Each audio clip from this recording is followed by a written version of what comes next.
The Seminoles now wrapping up their very first two-a-day of fall camp. Welcome out to the practice fields. I'm Scott Kodak reporting for Seminoles.com. Last year around this time, head coach Jimbo Fisher was not exactly pleased with the consistency of his wide receivers. Well, fast forward just a year later into 2011, our Florida State football head coach is singing a different tune about his receivers. I mean, we've had some things we got to work out, but I think they're progressing nicely. And a lot of these young guys and the old guys and been some really good things, really have. And you always push for great plays and great catches. Those guys out there, that's what can change football games. I mean, those guys in space that make that phenomenal one, and they're starting to do some of those. And so I'm always going to push them, because those guys out there, when you get those special ones, they change everything. They change the whole dynamic of the game.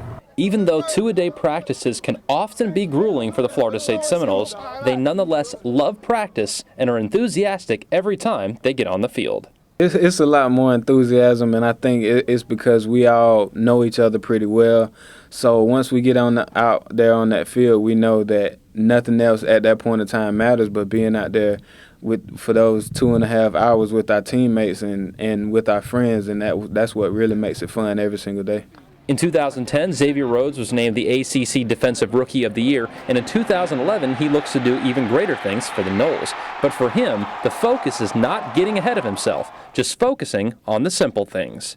It's very important, because if you don't, people tend to forget, that the simplest technique is basically what you really need in the game, And I realized that during the time I was here, like if you don't do the extra, if you don't remember the simplest thing, you tend to get beat, or or you basically tend to get beat. So I tend to work on it every day until it becomes second nature to me. So that's what I'm working on. Sunday is a big day here at Florida State. We'll have Media Day starting at 9 a.m. And for those of you who want all the complete coverage, we have a special treat right for you here on Seminoles.com. We'll be going Media Day live chats, live video interviews, tape video interviews as well, great and written analysis. We'll also go over to Fan Day and also an open scrimmage to the public at 4 p.m. You're not going to want to miss a second of the action. Should be a great Sunday. All the best content right here on Seminoles.com. Have a great Saturday, everybody. We'll see you bright and early on Sunday morning. I'm Scott Kodak reporting for Seminoles.com.